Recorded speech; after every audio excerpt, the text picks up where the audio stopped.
এবার আসছি এসআইআর কি বলছে, সবার মধ্যে একটা কাণ্ড, আশঙ্কা, আতঙ্ক, 2002 করতে হবে, মানে 2002 ভোটার লিস্ট করতে হবে। তাহলে এটা ভালো হতো, অন্তত আমাদের ক্যালেন্ডারে 2002 ছিল, সেটা অনেকে বুঝতে পারলেন। নাহলে এই যে দক্ষিণপন্থীরা যখন শাসকরা আসে, তারা বোঝে যখন থেকে তারা গদিতে বসেছে তখন থেকে ইতিহাস শুরু হয়েছে, তার আগে কিছু ছিল বলে কেউ জানে না, ওদের থেকে শুরু, ওদের থেকে সে মোদী হয়তো মুক্তি দেয়। তাহলে 2014 আগেও আমাদের দেশ ছিল, আইন ছিল, সংবিধান ছিল, ভোট হতো, নির্বাচন তালিকা ছিল। তাহলে মমতা ব্যানার্জি 2011-তে মুখ্যমন্ত্রী হওয়ার আগেও, এই নীল সাদার আগেও আমাদের দেশে, আমাদের রাজ্যে, আমাদের রাজনীতিতে আরো অনেক কিছু ছিল। এইটা একটু নতুন প্রজন্ম যারা মনে করেন সবকিছু এখান থেকে শুরু হলো, তাদের কাছে একটা বার্তা গেল। 2002 ভোটার লিস্ট করেছে, তার আগে আমরা পুরোটা নামিয়ে দিয়েছি। কেন নামিয়ে দিলাম? ওই যে বললাম, সংস্থার উপর বিশ্বাস উঠে গেল। যেরকম সরকারের উপর, মন্ত্রীর উপরে ওঠে, যেরকম পুলিশের উপর উঠে গেছে। তাহলে যদি কোনো একটা ধর্ষণ হয়, কোথাও একটা ঘটনা হয়, আর পুলিশ যদি এসপিও বলে, পুলিশ কমিশনার গিয়ে বলে আমরা আছি, এসে গেছি, আপনারা সব নিশ্চিন্তে থাকুন, আমরা সব ঠিকঠাক করে দেবো, মানুষ প্রথমে বলবে এবার ঠিকঠাক করবে না, কিছু একটা গন্ডগোল আছে, কারণ দাল মে কালা হয়। আর ভালো বাংলা বলবে শস্যের মধ্যে ভূত আছে। ভূত তাড়ানোর বদলে তাহলে ভোটার লিস্টে ভূত আছে। ভোটার লিস্ট সংশোধন করার দায়িত্ব election commissioner, CO, electoral registrar অফিসারের। তাহলে এখন সব বলছে সব ভুল, তাহলে কে তার দায়িত্ব নেবে? আমি, আপনি? ভালো তো করতো। ভোটার লিস্টের নামে ভুল থাকে, সেখানে ভুল থাকে, ভুল লোকের নাম থাকে, মৃত বাক্সের নাম থাকে, কার দায়িত্ব কে করে? তাহলে প্রথমে রাজ্যের মানুষের সামনে সিও, ইলেকশন কমিশনার বলা উচিত, কান ধরে বলা উচিত যে আমরা ভুলে ভরা ভোটার লিস্ট করেছি। এই জন্য রিভিশন, তাহলে বছর বছর সামনে রিভিশন হয়, সারা বছর ধরে এখন চলে। ওরাই বলেন, আচ্ছা আপনার যখন মৃত মানুষের নাম আছে, আপনারা তো জানে এই অভয়ান প্রান্তকে এত হইচই, গোটা দেশ পৃথিবী জানলো, বিশ্বের বিভিন্ন শহর বলা হলো যখন ভোটার লিস্ট আপনারা ফ্রিজ করছে, তখন কিন্তু ওই হতভাগীদের নামটা কিন্তু ভোটার লিস্টে নামে আসে। তার দায়িত্ব সরকার কিন্তু যে মধ্যে মানুষ মরে যায় অমনি সে কিন্তু রেশন কার্ড তার দক্ষ করে দেয়, রেশন বন্ধ করে দেয়, করে দেয় না? রেশন কার্ড সারেন্ডার করতে পারে না, করলে ওটা নাম কেটে পর কি করে করে? কারণ আজকের দিনে, আগে ছিল না, সেলফ রেজিস্ট্রেশন হয়, শহরে হয়, গ্রামে হয়, পুরো ব্যবস্থায় হয়, পঞ্চায়েত ব্যবস্থায় হয়। আমরা চাই জন্ম এবং মৃত্যু এগুলো রেজিস্টার্ড হোক। এটা নিয়ে অনেক ঝামেলা আছে, আগে আমি বলতে যাচ্ছি না। কিন্তু এখন আধুনিক ভারতে এবং ডিজিটাল ইন্ডিয়া, এটা তো ডিজিটাল ইন্ডিয়া, ডিজিটাল ইন্ডিয়া নয়। তাহলে এটা কোনো সরকারের তালের উপর নির্ভর করে না। গোরস্থানে এবং শ্মশানে যখন আপনি সৎকার করতে যান, রোপণ করতে যান, তখন কিন্তু ওই ডেথ সার্টিফিকেটটা দিতে হয়, এবং সরকারের কম্পিউটারাইজ হয়ে গেছে। তাহলে শুধুমাত্র একটা ডিপার্টমেন্ট থেকে যেটা আরেকটা ডিপার্টমেন্টে যাওয়ার কথা অনলাইন, যেখানে টাকা পয়সা মুহূর্তে চলে যায়, যেখানে বলেছিল ক্যাশলেস সোসাইটি হবে, বলেছে নোটবন্দি করে, তারপর সব মোবাইলে হয়ে যাবে। তাহলে ইলেকশন কমিশনারের ইলেকট্রাল রেজিস্ট্রার অফিস আর ওই রেজিস্ট্রার জেনারেল অফিস, যেখানে ডেথ, ম্যারেজ সব রেজিস্টার্ড হয়, তাহলে তার কাছে তো ডেটা চলে আসতে পারে। এই যে অমিত শাহ বলে বিজেপিতে এর এত সিট পাবো, এই যে এত পার্সেন্ট পাবো, আরেকে বলে মিডিয়াতে লেখে ওনার হাতে সব ডেটা আছে, বিগ ডেটা আছে, কে কি খায়, কে কি করে, কে কোথায় যায়, কে কোথায় বেড়াতে যায়। একটা ব্রিজ খুলে দেখে আপনার ব্রিজে কোন ধরনের মাংস আছে, মাছ আছে। পুজোর নবরাত্রির সময় দেখে, ছট পূজা দেখলাম যে আমিষ না নিরামিষ, সেই নিয়ে নজরদারি হয়। তাহলে মরে গেল দেশের নাগরিক, ভোটার সে জানবে না কেন? তার মানে সব জানে, কিন্তু বলে আপনারা। এই যে আপনারা, এটাই হচ্ছে একটা মাসিস ব্যাপার। আপনারা না, ওয়েলফেয়ার স্টেটে কি হয়, সরকার মানুষের জন্য কাজ করে। মানে হচ্ছে সরকার আদানি আম্বানির মতো পুঁজিপতির জন্য কাজ করবে, আর সরকারের যে কাজ আছে সেগুলো আপনারা করবেন। সরকারি কর্মচারী নেই, কমে গেছে রিক্রুটমেন্ট নেই।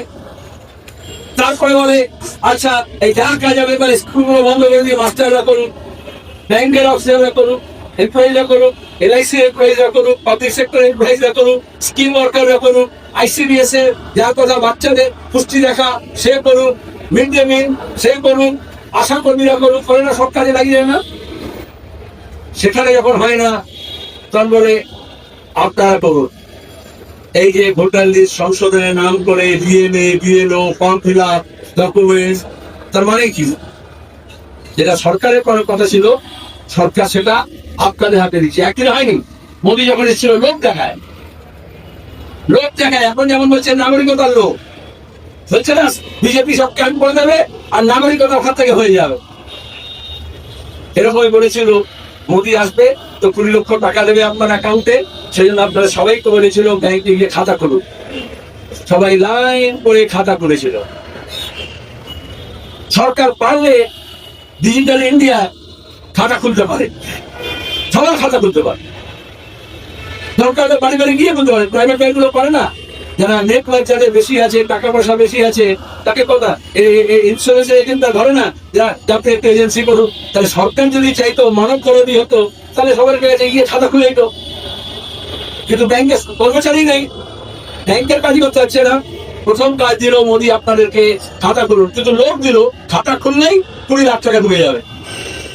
তাহলে খাতা খুললে কিন্তু 20 লাখ টাকা ঢুকলো না। এখন যারা বলছে ওই ফর্ম ফিল আপ করবেন, নথি জমা দেবেন, ভোটার লিস্টে নাম কি উপরি সালে সিএ করে নিয়ে নাগরিকতা আপনাকে দিয়ে দেবো, মামলাবাজি না। এই সরকারটা এত জনদরদি না। SIR-টা এই জন্য করছে না যে যারা মতুয়া আছে, যারা নমশূদ্র আছে, যারা উদ্বাস্তু আছে, আমরা বলি উদ্বাস্তু, আমরা বলি শরণার্থী, আমরা বলি ছিন্নমূল মানুষ, আমরা বলি বাস্তুহারা, এই শব্দগুলো দেখবেন প্রাণপন্থী।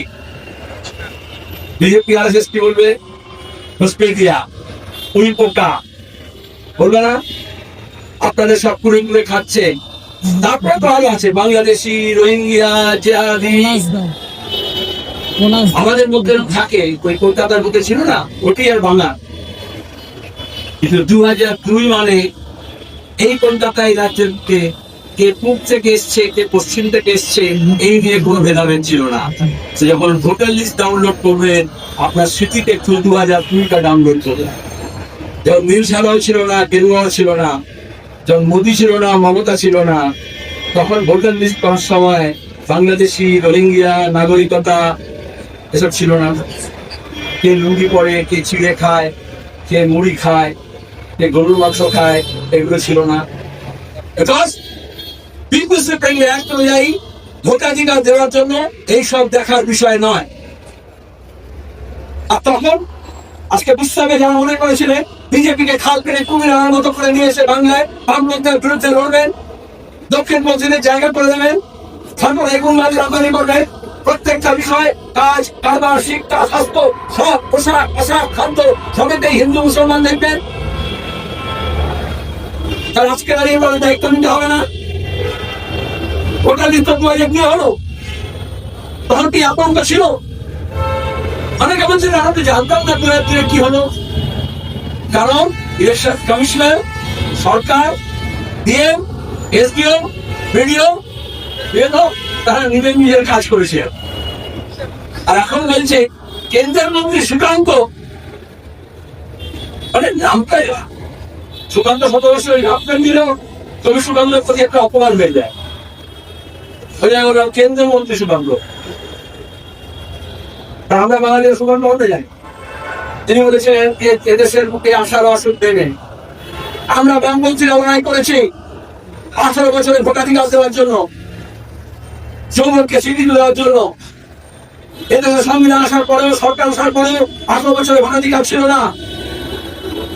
ওই 2002 এক দশক 1.5 দশক আগে আমরা পশ্চিমবঙ্গের প্রথম পুরসভা পঞ্চায়েত নির্বাচনে 18 বছরের ভোটাধিকার স্বীকৃতি, তারপরে সংবিধান সংশোধন করে ইলেকশন কমিশনের কাছে স্বীকৃতি দেওয়া হয় এবং তারপরে অ্যাসেম্বলি এবং পার্লামেন্টে 18 বছরের ভোটাধিকার হয়। সুতরাং বিজেপি ভোটাধিকার দেবে, বিজেপি নাগরিকার দেবে, ওরে দেওয়ার জন্য এরা জন্মায়নি, নেওয়ার জন্য জন্মেছে। ওরা ভোটাধিকার কাটতে চাইছে, সীমিত গণতন্ত্রের কথা বলছে, রেস্ট্রিক্টেড ডেমোক্রেসি। আগে ছিল মহিলারা ভোট দিতে পারবেন না, কিন্তু সার্বজনীন ভোটাধিকারের জন্য দুনিয়া জুড়ে লোকে লড়েছে। এই কলকাতার বুকে কলকাতা পুরসভা যখন হয়েছে তখন সবার ভোটাধিকার ছিল না, ইংরেজি আমলে ছিল না।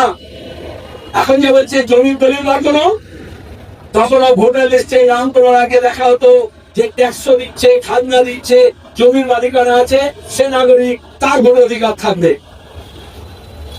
তাহলে এইটাকে বলে এক্সক্লুসিভ। বলে না কিছুদিন আগে যেমন আগে ছিল সেখানে গোড়া সাহেব ঢুকবে, এই দানাসি পাড়া অনেকগুলো জায়গা ছিল সেখানে কালো ঢুকবে না। এই যে ক্লাব করেছিল কদিন আগে পর্যন্ত যে ধুতি পায়জামা পাঞ্জাবি পরে ঢুকে করতে পারবেন না, সুট ফুট করে ধরতে হবে, এক্সক্লুসিভ। মেম্বার্স অনলি, দেখা থাকে না, এক্সক্লুসিভ। জিমখানা ক্লাবে যেরকম থাকে, স্যাটারি ক্লাবে যেরকম থাকে, ক্যালকাটা ক্লাবে যেরকম থাকে, আপনি ভোট দিতে পারেন, আপনি মেম্বার হতে পারেন। তাহলে দক্ষিণপন্থীরা সরকারে আসা মানে হচ্ছে তারা এই এক্সক্লুসিভ অ্যারেঞ্জমেন্ট করতে চাইছে। এখানে যাদের গা থেকে গন্ধ বেরোয়, যাদের ঘামে গন্ধ কাটে, গামছা পরে ঘোরে, হেঁটো ধুতি পরে ঘোরে, গ্রামীণ গ্রাম্য গৃহ, যারা বস্তি, যারা কলোনি, তাদের অধিকার থাকবে একই, আদানি আমদানির অধিকার।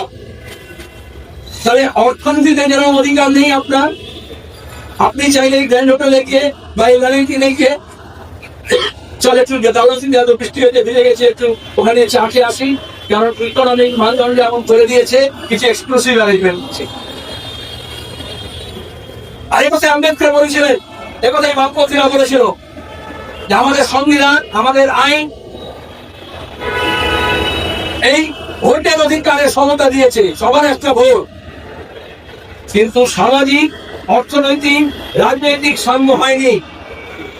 তাহলে বামপন্থীরা বলছে যে অধিকার পেয়েছি রাজনৈতিক জগৎটা, তাকে আরো প্রসারিত করা, এই জন্য গণতন্ত্রের সম্প্রসারণের কথা বলি, এই জন্য বিকেন্দ্রীকরণের কথা বলি, এই জন্য মানুষকে আরো অধিকার দিতে বলি। আর দক্ষিণপন্থী মানে হচ্ছে সে অধিকার কেড়ে নিয়ে কুক্ষিগত করা।